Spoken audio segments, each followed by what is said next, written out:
Thank you very much, David, and thank you, everyone. I think it would probably be inappropriate if I asked not to be on camera today, looking as tired as I do.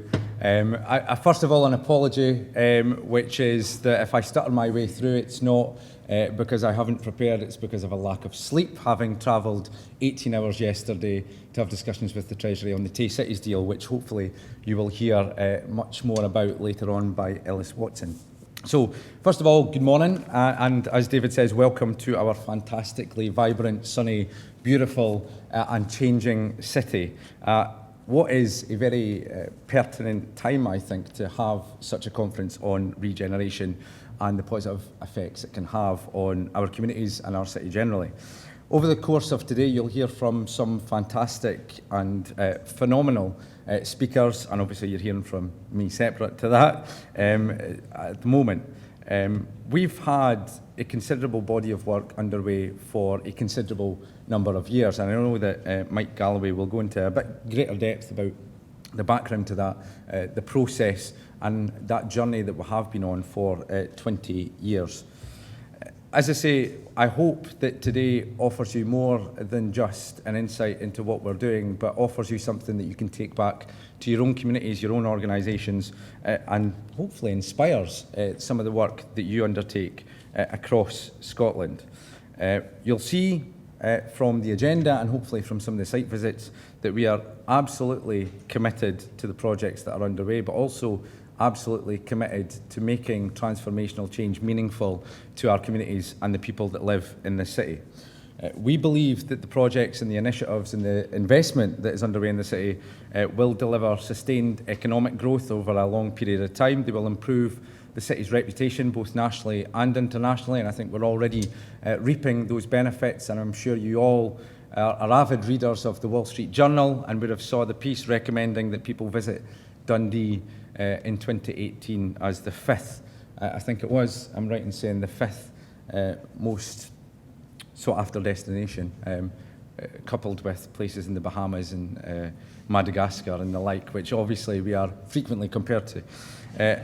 I was recently quoted in the Courier, and that was a shameless plug entirely for Ellis Watson, but he's not actually here at the moment, so I think it's slightly lost. As saying that we have to have an open and honest reflection on the city's problems, where we are and where we're going, and making sure that those problems and that reflection help develop how we take forward our city and make sure it flourishes. Health inequalities, poverty and deprivation, unemployment, drug and alcohol misuse are realities in every single ward and every single community in this city, and I'm sure likewise in the areas that you all come from. If we don't link our aspiration, our ambition back to the realities on the ground, then I think we're all selling ourselves very short. Our investment and our programmes have to relate back to those realities, and if they don't, then we are not truly regenerating the fabric of this city. We are just creating nice buildings to look at. So for me, it's about that social dynamic and how the capital investment that we're putting in will improve the lives of ordinary citizens right across the city. The Waterfront Capital Programme, the V&A, which you can see out of this glorious window, decommissioning, the Capital of Culture bid, the Tay Cities deal, and our fantastic city plan are all hugely ambitious, and they're also potentially transformational, and fundamentally what they offer is an opportunity. An opportunity to build confidence, to increase employment, to tackle poverty and to find a way of dealing with the challenges that I mentioned earlier on that all too many people in the city face. They'll not solve all of our problems, and they are the start of a journey and a conversation, and by no means the end of one. The V&A, I think, is a perfect illustration of Dundee forging a new and exciting path, and the city as a whole looks to match this transformation for every resident, worker and visitor. We all know that there's much more to Dundee than just our waterfront, and there is real investment and real generation taking place in every single community in Dundee, and you'll see that on some of the site visits later today. A key element of the discussion today will be on the physical, the buildings, the roads, the open spaces and the like. All of those, of course, are critically important to what we're trying to achieve in the city and trying to transform that city landscape and also create the opportunities for the future. Physical transformation is, of course, by its very nature, just one component of a much larger, much more complex and interconnected web, because our driver over the last decade, over the last 2 decades in fact, has been much more about connecting the intangible and the tangible. So what do I mean by that? I mean ensuring that the physical stuff, in basic terms, mitigates, it solves, it improves, and it supports the intangible. The intangible being the difficulties that people face, the poverty, educational attainment, or even creating happiness and mental well-being. If we take a narrow view of regeneration, then we see the investments as purely self-gratifying, self-publicising white elephants, an accusation that has been made in the past, but I think has fallen by the wayside somewhat as developments have progressed. That view, I think, masks the reality of the much wider considerations and planning that goes into transforming a post-industrial city like Dundee. Our physical regeneration is very much part, and I emphasise part, of the remedy for the social ills that exist in every corner of the city. I hear all too often by Facebook's infamous keyboard warriors, in fact, that the waterfront is a white elephant, that it won't benefit ordinary folk. However, I've got news for those people who I don't envisage get out very much or see the benefits that are happening in and around this city as a result of that investment, not just in the waterfront, but as I say, in our communities. And the purpose and driver for all of our investment and all of our activities is those ordinary folk that live in that reality and that poverty and that deprivation on a daily basis. If we ever lose sight of that focus, then we clearly have failed.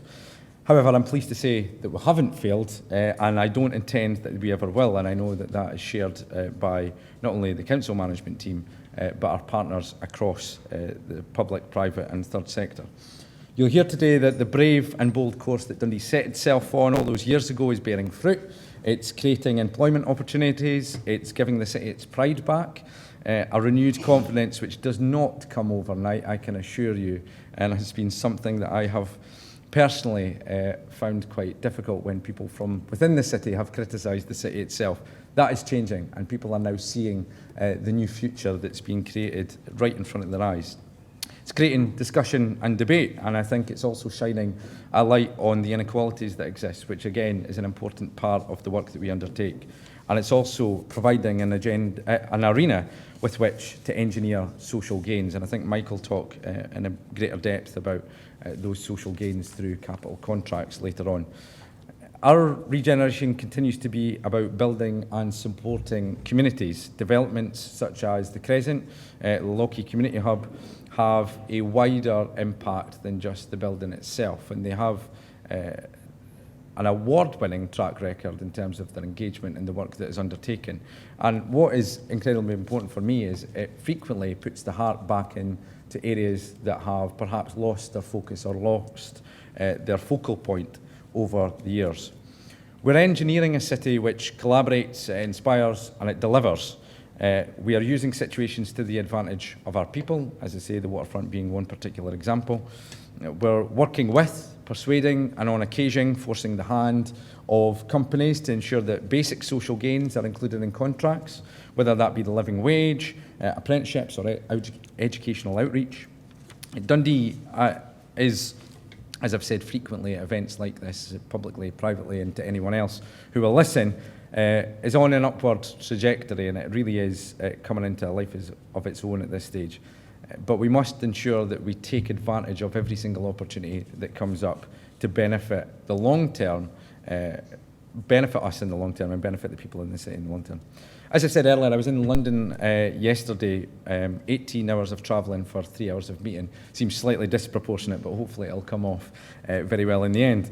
A bid, I think, which has the potential to set a new baseline for local economic output, and I know that Ellis will wax lyrical about the potential that that has to transform the regional economy. We've got things like the tremendous Capital of Culture bid, which is engaging and building connections to every area and every demographic so that it reflects their wishes, their aspirations and their needs, I think in basic terms. And we also have a determined city leadership across business, local government, the third sector and academia, which are determined to change things for the better.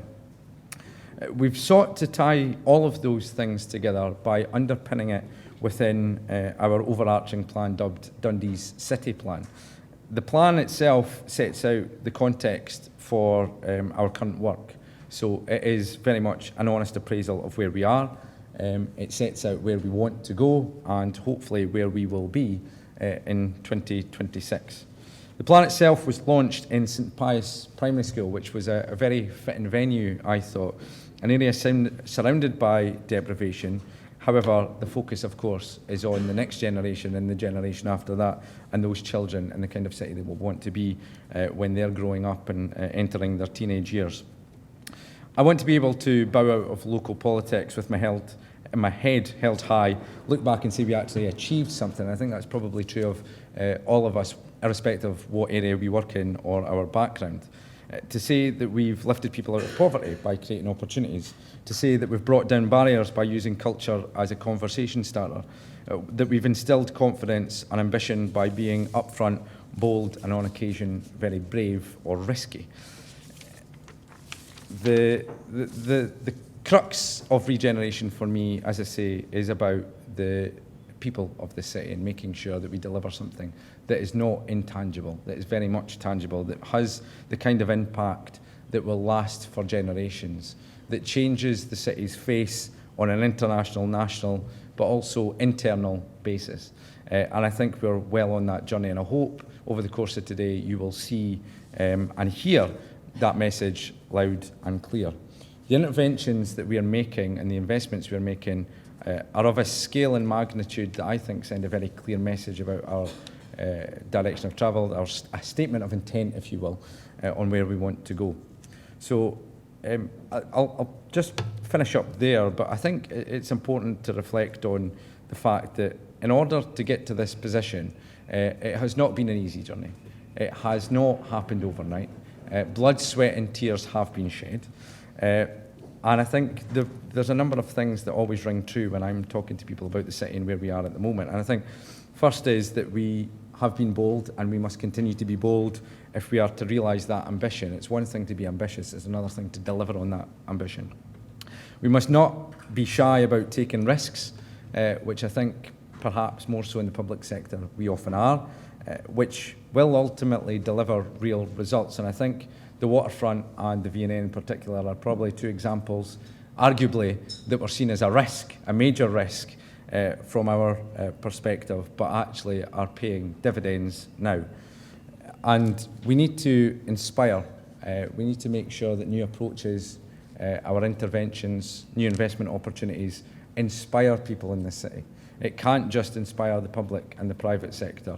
It needs to inspire the public generally, and to make sure that they realise that the reason that we're doing everything is for their ultimate benefit. So I know you'll hear more about that over the course of the day. I hope you get something from today. I hope that you are leaving Dundee later this afternoon inspired, confident and full of ambition and ideas. And hopefully we will welcome you back very soon once our fantastic waterfront development in the V&A is open and complete. So enjoy the rest of your day, and I shall hopefully get a chance to speak to you later on. Thank you.